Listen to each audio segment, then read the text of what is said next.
FoodTruckr School is now in session. This is episode 36.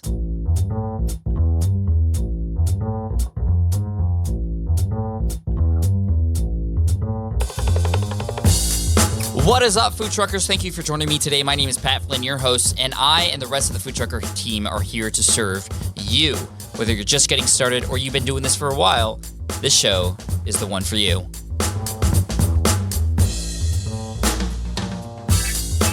Today we're talking with Sharon of the Magic Coffee Truck. It's a coffee truck, and a truck that hasn't even been built yet. This is an amazing story because we're talking with Sharon, and she's in the beginning stages of forming her idea and realizing her dream. You can check out what she's up to at magiccoffeetruck.com. In this episode, you're going to hear her story and how and why she's doing what she's doing. And then also some of the struggles, but also some of the fun things that she's up to and things that she has planned. A lot of you might relate to this. So go ahead, check it out, listen in. This is Sharon of the Magic Coffee Truck. What's up, Food Truckers? Pat Flynn here again with Sharon of Magic Coffee Truck. They are serving the Atlanta area. Sharon, what's up? How are you today? I'm doing fantastic. Thank you. Oh, we're so excited to talk to you today. So again, for everybody out there, if you have access to a web browser at this current moment in time, magiccoffeetruck.com is where to go. Can you tell us a little bit, Sharon, what is Magic Coffee Truck all about?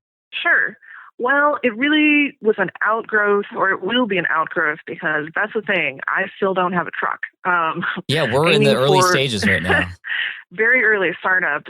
So aiming for wheels on the ground by end of this year. So have been starting up the process. But the impetus last year, I was at an Atlanta Braves game, and I could not find a cup of coffee to save my life, not even a bad one. And I was walking around, I was like, I can pay $12 for a hot dog. I would pay $12 for a cup of coffee right now, but I can't find one. Wouldn't it be great if there was a magic coffee truck that would just appear and be there with coffee, and I could have it when I wanted? And it was that sort of seed that got planted, and I started to look around. I'm like, why are there no coffee trucks in Atlanta? And there have been a handful of sort of startups, and there were some issues. We have Georgia has really strict permitting and licensing issues, and so I've did some research. There's an Atlanta Street Food Coalition. It's run by a couple of lawyers actually, who have spent the last maybe 5-6 years plus working through a lot of those issues, being lobbyists, if you will, working with the city of Atlanta to get some of those regulations eased up. And every month they put on a Food Truck 101. And I signed up, I went down. It was the best 3 hours I've ever spent in the last few months. Just in terms of the straight up information, like you walk in, the president is Greg Smith. He says, look, I'm here to scare you off. And sort of gives you the lowdown on what you might be up against. But at the same time, it was standing room only. I mean, it was packed. Wow. And in talking to him in follow-up, he said usually he has about 1 or 2 people that go through his Food Truck 101s that actually per session that end up going through the complete process and getting the truck on the road. So I told him, I said, look, I want to be part of that graduating class. And there's something that has changed, I guess, in the last 6 months for me. Right after my birthday, sometimes birthdays are a little transitional. But I remember it very, very fervently. It was January 16th. A lady I follow on Instagram, give a shout out to Biko's Coffee Bags. And she said, hey, the Atlanta Coffee Fest is coming up. Who's going? I was like, what? And this spark in the back of my head was like, Magic Coffee Truck, make it happen. Because I'm at that point in my life, if I'm going to work for a crazy person, it's going to be me. Love it. Yeah, and that sort of theme has just kept rolling. So I got online, got some business cards printed up. I got registered for the Coffee Fest. I went, and wow, the floodgates opened. Made so many great connections and with local roasters, with folks from Portland. And one of the really interesting things to me about the coffee culture, and maybe just everybody's really over-caffeinated, but they're really, really open about sharing knowledge. And it's this sort of really deep connection that people start to establish when they get into coffee, and they're like, oh, how did you get into coffee? What are you doing? And this transitionary growth, it pulls you in. And I realized that's really part of what I wanted Magic Coffee Truck to be, is that openness and that excitement about not just a great cup of coffee, but that connection that you make when you go into a coffee house or you learn something new. Plus, great coffee, and I want to be able to get it when I need it. So yeah, no, I love that story, Sharon, and I can completely relate. And I think you've touched on a few things that are really important for everybody to pay attention to. The fact that you went out and got some help from people who knew what they were doing. These lawyers and the coalition. I mean, there are mobile food truck associations everywhere. You have to go out there and talk to those people. Yes. You can't reinvent the wheel, so to speak. You need to take advantage of your resources. And even, I think it was last week, because Greg from the Street Food Coalition had recommended I check out a group called Access to Capital for Entrepreneurs, or ACE. And, especially as a startup and a food truck, and I've never run a food truck before, he said, you're going to encounter some interesting challenges getting financing. And so connecting with ACE, they said, oh, hey, we've got this financial summit coming up. And it was a couple weeks ago. And it was in conjunction with the Small Business Association, with the Federal Reserve, just a ton of really great groups. And I went, and I was just completely blown away at how detailed they were making all of this information, angel investors, venture capital, and they really are taking a very focused view on trying to get people the access to financing that they need. And so it's been sort of like that the whole time, where I'll look and all of a sudden there will be this fantastic opportunity just opening up. And I've been in the right place at the right time every single time so far. That's awesome. But you've also grabbed the opportunities when they're presented to you as well. Yes. Which I think is really important. That's the thing. It's like people tell you when you start your own business that, you're going to have times of loneliness. You're going to have to find your own encouragement.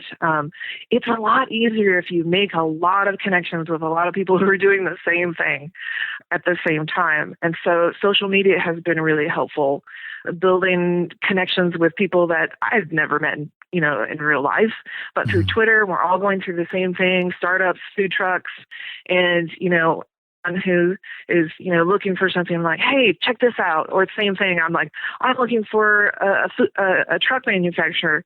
And they're like, oh, go check these people out. I had a great experience. And even in person, Saturday night, one of the little startups in town, Vintage Frozen Custard, they now have a truck, but they only use it for events and that sort of thing. But I said, hey, who did you use for your truck? I'm really looking for, I looked at Prestige based on your podcast that you posted. I love all of your information. I've been soaking that up like a sponge.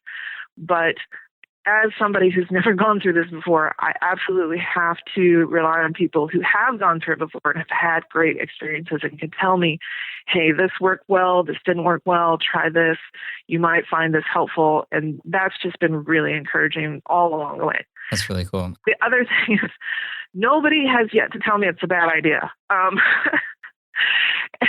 And I'm a very optimistic person. I go out, when I get an idea, I'm like, I'm going to make this happen. But there's this little voice in the back of my head saying, somebody's going to pop up at some point and say, oh, this is a terrible idea. You should stop immediately. Every single person that I encounter, even it's like the universe made the domain name magiccoffeetruck.com available. Which is hard to get. It's hard to get domains now. Yeah, I know, you would think. And I was like, I looked it up and I was like, oh, that's a sign. we're moving forward at 88 miles an hour. So, because then you're into the future. So. Yeah, no, I love that. I am a Back to the Future freak, so that I really appreciate that reference. I think this coffee thing I agree. It's a fantastic idea. Everybody loves coffee now. And it's funny how you mentioned, everybody's so open, but when you think about it, whenever you go to meet somebody and you're like, hey, let's talk more. What do you do it over? You do it over coffee. You do it over coffee. Yeah. So I think it's just part of our culture now, and I think it's really cool. Is there any chance that in the future your truck would be at the Atlanta games? That would be, how cool would that be, would be to go full circle? Yeah, exactly. Yeah, and I am a big Braves fan, so I would just be out there just like screaming, like, That's so cool. So, that if I was thinking about, long-term 3 to 5 year goals, that would be right on the list. So that's awesome. What were, beyond the obvious financial challenges and kind of trying to figure out what to do, and then you're obviously helping yourself by connecting with the right people, what are some of the other challenges that you've encountered so far? And also before that, even where are you at right now with Magic Coffee Truck? Okay, so I've gone through the initial getting the business part of it set up, the LLC formation and all of that. I found a really great resource with Todd Simrau from Urban Eats Business and Restaurant Consulting, and he's working with me on financial projections. I'm doing the bulk of the business plan writing, but he's also helping with concept because, I've got all these crazy ideas in my head. I swear to you, 2 a.m, I smell coffee, I wake up, I have these ideas. I write them all down, and then later during the day, I figure out which of them might work. So he's helping me sort of refine that. I've been able to work with some really fantastic Georgia coffee roasters, Safe House Coffee Roasting Company, and they have connections. They've been working with another group who's actually putting together a coffee truck in Clarkston, Georgia, Refuge Coffee Company. And they have connections with some of the pioneers of coffee trucks out in Portland.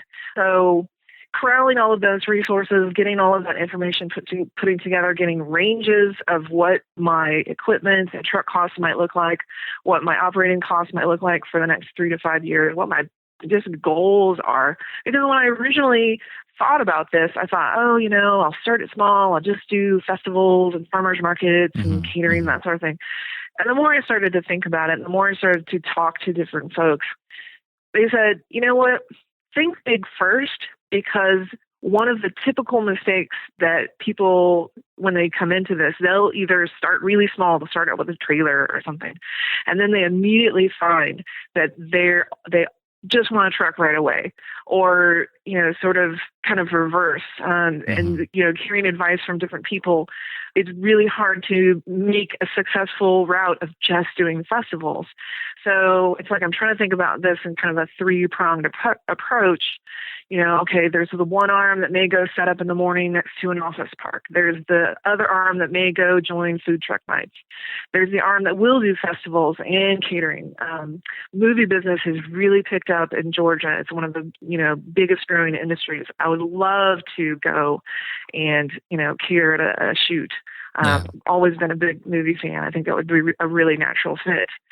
So that's where I'm in the process now, getting the brand elements in place, working with some really fantastic folks on logos and that sort of thing. My background is in web design and advertising. Oh, cool. So that part of it, the social media part of it, the Instagram, Facebook, Twitter, that kind of comes naturally to me. And I think I'm having a lot of fun with it. That's the key to it as well. It's like when you decide that you're going to do something really crazy like this, you got to have an aspect of fun to it. It's like, I know there's going to be that excitement about building a business and seeing if I can do this. But I'm just having a great time too. I'm meeting great people. And so that, it's like, I think that's what pulls people into food trucks as well. There's that sort of whimsical aspect that you get to do something that a place that's stuck on a corner doesn't get to do. And you get to go places where maybe those people didn't get to go. And that's really appealing for someone who loves to travel and, meet new people and new adventures and shenanigans. And so that's really cool. I mean, it almost, when you were doing web design and that kind of thing, was that on your own or was that for somebody else? No, I still work for the man. Okay. And that's part of it, is trying to figure out when does that firm, transition take place. Because, I've been doing web stuff for over 20 years. And I'm at that point in my career, or I was at that point in my career where I was like, okay, well, I could, jump over here and do this, or jump over there and learn something new. And I don't know, I've got the coffee bug. That's all it is. I love it. Well, We can tell how excited you are. We are excited for you. And we're going to do what we can to share Magic Coffee Truck, no matter where it's at in the life of it right now, with as many people as we can when Cisco's live. Yay! So, best of luck to you, Sharon. We all are rooting for you, and we can't wait to go and visit or find a Magic Coffee Truck in whatever shape or form it ends up becoming down the road. I think, again, so you're in Atlanta, Georgia, and we'll keep an eye out for you for sure. Awesome. Thank you so much. Again, magiccoffeetruck.com. They're also on Twitter, Magic Coffee TRK, and then Magic Coffee Truck on Facebook as well. And I can tell based off of your post, you are having a lot of fun with it. So keep it up. Thanks, Pat. All right. We love it. Take care. All right. Bye. All right. I hope you enjoyed that interview and got a lot of inspiration from Sharon over at Magic Coffee Truck. If you go to magiccoffeetruck.com, you can find her. Again, also facebook.com/Magic Coffee Truck. Thank you, Sharon, and we wish you all the best. We'll check up on you, and maybe we can get you back on the show sometime in the future once your coffee shop, your mobile coffee shop, is up and running. It's planned to be open in 2015, and we know it's going to do well. And we hope to see it at some Atlanta Braves games, too. That'd be awesome.